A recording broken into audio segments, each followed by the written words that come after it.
Атамекен системаны өзгөртүү керек. Биз Конституцияны элге кайтарууну, премьер-министрге реалдуу бийлик, жеке жоопкерчилик берип, президент өкмөттүн соттун ишине аралашпаган калыс арбитр болушун талап кылабыз. Өлкөнү өзгөртүүгө биздин саясий эркибиз жетет. Атамекен.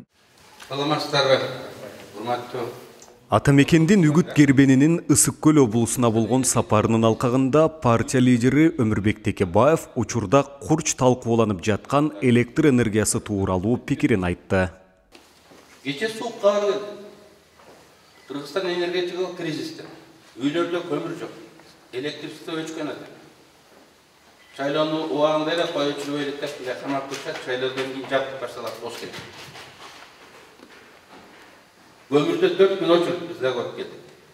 Азган көмүр машиналарга жетпейт. Жазы менен бийлик бөлүшүп, директорлорду алмаштырып, кышка даярдык болгон эмес. Анан ушунда Садыр Жапаров мындай деп айтты: биз сууну коңшуларга бердик. Быйыл кургакчыл жыл болду. Биз бербесек алардын дыйканчылыгы күйүп кетип, жабыр тарта. Биз аларды ойлоп жакшылык кылышыбыз керек. Алар бизге кышында аны электричество менен кайтарат деп айткан. Кече эле. Мына кече жаңы кабар келди. Өзбекстанда, Түркмөнстанда, Кыргызстанга электричество бербейбиз дептир. Өзүбүздө проблема, өзүбүзгө жетпей атат. Бекер эмес, акчасын беребиз алар. Сатпайбыз. Андан мунун тажиктер сатпайбыз деген. Кандай эреже? Ара, жинтик. Биринчи өзүңдү ойла. Өзүң бекен бол. Анан башкалар менен сүйлөшүп, соода саттык мамилелешесиң. Биз аларды ойлоп суубузду, агызыбызды келек. Алар бизди ойлогон жок да. Өзүбүзгө керек деди. Бизге жетпей атат деди.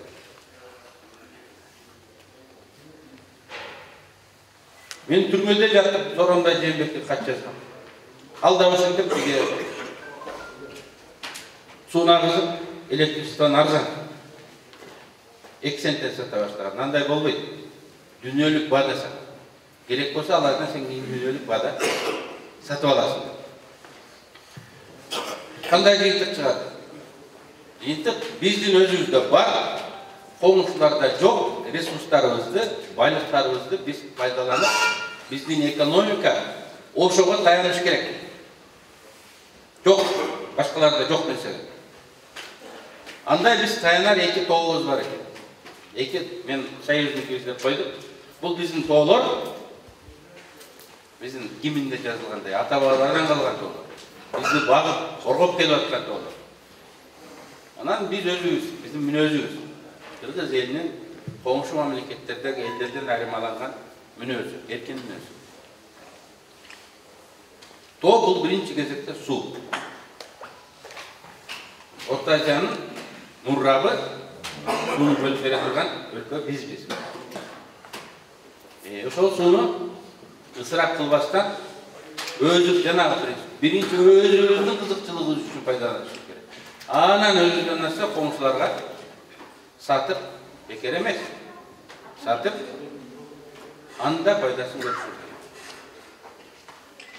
Бүгүн ошол ресурсубузду биз пайдаланып атабызбы? Жок. 90% сыртка кетет, 10% сууну өзүбүз пайдаланабыз. Кандай? 10%. Тилектечи азыр айтат, мына ушул жерден агып өткөн суу ылдый жака Казакстанга кетет бир бөлүгү. Бир бөлүгү жердин үстү менен мыйзамдуу кетсе, экинчи бөлүгү жердин алды менен мыйзамсыз Казакстанга аңып кетет. Биз сууну өзүбүз көп пайдалангандай иштешибиз керек. Бул жаңы плотиналар, бул жаңы каналдар. Суу бул гидроэнергетика. Гидроэнергетиканын дагы 10% пайдаланабыз. 90% пайдаланылбай турат.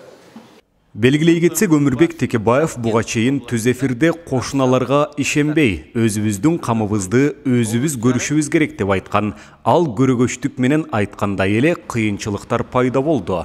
Анткени буга чейин президент Садыр Жапаров мен сүйлөшүп келдим, баары жайында болот дегенине карабастан, Өзбекстан жана Түркменистан Кыргызстанга электр энергиясын бербейбиз деп келишимден баш тартып коюшту. Ошондой эле Бишкекте жарыгы өчкөн элдер жол тосуп, аймактарда элди айып менен коркутуп, жылыткычтарды сайбагыла деп пломба коюп кетишкен сүрөттөр жарыяланууда. Шайлоодон кийин элди курч энергетикалык кризис күтүп тургандай. Быйыл биз терең экономикалык кризистебиз. Энергетика болуп көрбөгөндөй кризисте. Казакстандан, Түркменистандан, Өзбекстандан электроэнергия сатып алып отурабыз. Россиядан электроэнергия сатып алсакпы деген пландарды дагы түзүп жатабыз. Азыр шайлоо менен бир аз электричествону өчүрбөй турат. Шайлоодон кийин массалык электр энергиясын өчүрүүлөр башталат. Азыр үйлөргө келип 3 фазалуу линияларды кесип отурат. Лимиттерди коюп отурушат. Шайлоодон кийин мындай массалык өчүрүүлөр болот. Алдыбызда кыш. Эмне болот? Албетте отундун баасы көтөрүлөт. Көмүрдүн баасы көтөрүлөт. Бүгүн көмүрдүн баасы Баткен областында официалдык стат билдирүүлөр боюнча 9,5 миң сомго жеткен. Баткен өзү көмүр өндүрүп, өзү көмүр экспорттоп жүргөн регион. Азыр Түркменистан, Тажикстанга чек ара жабылып, көмүрдүн баасы тескерисинче Баткенде түшүш керек эле. Электроэнергия жок болсо, элдер сөзсүз түрдө көмүргө өчөт. Башка региондордо дагы мынакей электроэнергияны чектелгенден кийин көмүрдү ажиотаж менен сатып алганга аракет кылышат. Ажиотаж бул рыноктун баасы бир турса дагы кызыл кулактык менен баа асмандап кетет. Аны өкмөттүн күчү менен да токтотууга мүмкүн болбой калат.